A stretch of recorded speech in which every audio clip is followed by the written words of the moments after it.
মারেফতি নাই। এই যে আমরা দাঁড়িয়ে বলি আউযু বিল্লাহি মিনাশ শাইতানির রাজিম মিন নাফখিহি ওয়া নাফসিহি ওয়া হামজি, কত পার্সেন্ট মানুষের অর্থ জানে?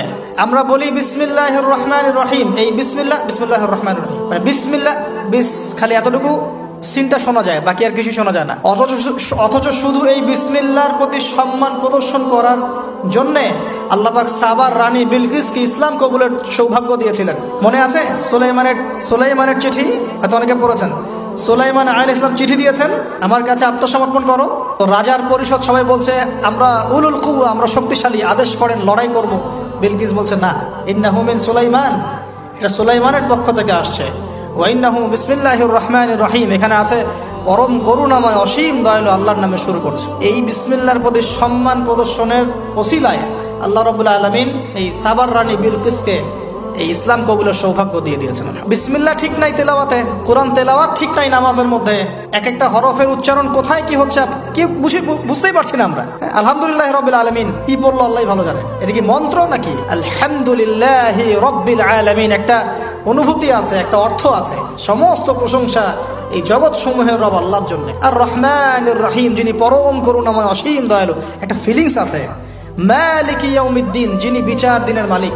ইয়্যাকা না'বুদু, আমরা শুধু তোমার ইবাদত করি। ওয়া ইয়্যাকা নাস্তাঈন, শুধু তোমার কাছেই সাহায্য চাই। একসাথে বলি আমরা নামাজে ইহদিনাস সিরাতাল মুস্তাকিম, আল্লাহ আমাদেরকে সোজা সরল পথ দেখাও। কোথায় ফিলিংস? সিরাতাল্লাযীনা আন'আমতা আলাইহিম, এই যে এক্সট্রাঅর্ডিনারি মানুষদের পথ দেখাও আমাদেরকে, যাদের প্রতি আপনি অনুগ্রহ করেছেন। গায়রিল মাগদুবি আলাইহিম, ওই মাগদুবদের পথ চাই না। তো দেখেন, আমি নামাজ নাই ভাই, মসজিদে অ্যাপ্রোপ্রিয়েট নামাজ নাই। সব মসজিদে কথা বলছি না, ইল্লা মাশাআল্লাহ। অনেক মসজিদ এখন বাইতুন নাস হয়ে গেছে, মানুষের বাইত, আল্লাহর ঘর নাই, সূরা ঠিক নাই। এরপরে রুকু, এই যে রুকু করলাম, রুকুতে গিয়ে একটা বার সুবহানা রাব্বিয়াল আযীম বলারই সময় পাওয়া যাচ্ছে না। অন্তত 3 বার 5 বার 7 বার তো বলবে, বা 3 বার তো অ্যাটলিস্ট বলবে।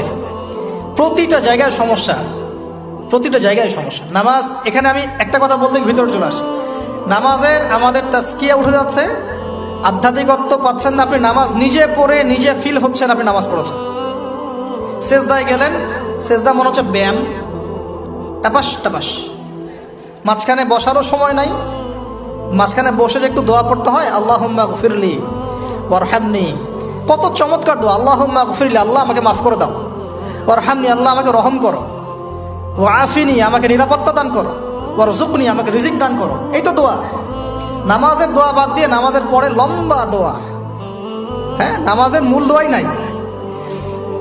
আর আমাদের বাংলাদেশে কিছু গ্রাম আছে, ওখানে আবার দোয়া নিয়েছে মারামারি আর ক্যাচাল। এক একজন বিড়ি ফ্যাক্টরির মালিক, বিড়ি ফ্যাক্টরি, তামাক ফ্যাক্টরি, ওরা মসজিদে গন্ডগোল করে, দোয়া হাত তুলে করবে না করবে না, মানে বাদ দেন। আল্লাহ হেফাজত করুন আমাদেরকে, আল্লাহ আমাদেরকে পরিপূর্ণরূপে নামাজ পড়ার তৌফিক দান করুন। নামাজের প্রত্যেকটা বিষয় বুঝে বুঝে পড়লে এত মজা লাগে, এত স্বাদ লাগে, আপনি নামাজে ডুবে যাবেন।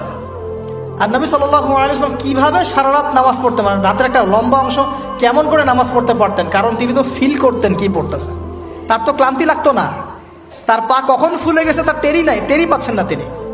কেন সাহাবীদের পা থেকে তীর খোলা যেত? কারণ নামাজে দাঁড়িয়ে তারা ডুবে গেছেন আল্লাহর মধ্যে। আল্লাহ, এটা তো বললে অনেকে আকীদার প্রশ্ন তুলবে। আসলে আল্লাহ পাকের সাথে আমি বিলীন হয়ে যাচ্ছি এখানে। এই বিলীন মানে কি? শারীরিক বিলীন। আমার মনন আল্লাহর প্রতি নিবদ্ধ হয়ে যাচ্ছে। এই তো নামাজ। এই নামাজ মেরাজুল মুমিন বলে না, আল্লাহর মুমিনদের জন্য মেরাজ। নামাজটাই তো মুমিনদের জন্য মেরাজ। তো মেরাজ মানে কি? সাক্ষাৎ, দেখা সাক্ষাৎ। আমাদের নামাজে তো আল্লাহর কোনো ফিলিংসই আসছে না। সেজদা করছে, সেজদায় নবীজি বলেছেন বেশি বেশি দোয়া করো, কারণ সেজদায় যে দোয়াটাই করবা কবুল হয়ে যাবে ইনশাআল্লাহ। তো সেজদায় তাসবিহ পড়ারই টাইম পাচ্ছি না, দোয়া করবো কখন? একটা দোয়া করতে গিয়ে দেখলাম ইমাম সাহেব তাশাহুদ শুরু করে দিয়েছে, আর আমি তাশাহুদ ধরতে গিয়ে দেখলাম তাশাহুদ শেষ করতে করতে সালাম শেষ, আমার দরুদ শরীফ বাকি আছে। আর আপনারাই বলেন তো, কিয়ামতের মাঠে সবচেয়ে প্রথম কোন আমলের হিসাব হবে? আমার এই বড় বড় কথা, দিন কায়েম, জিহাদ, নামাজ ঠিক নাই, কি হবে? ফায়দা আছে কোনো? এই জিনিসটা যদি আমাদের সমাজ থেকে আস্তে আস্তে বিদায় নিতে থাকে তাহলে তো সমস্যা। আল্লাহ পাক আমাদের সবাইকে পরিপূর্ণ নামাজি হওয়ার তৌফিক দান করুন। একটা কথা বলতে গিয়ে অনেক ভিতরে চলে আসলাম। দাউদ আলাইহিস সালামের নামাজ আল্লাহর কাছে অনেক প্রিয় ছিল।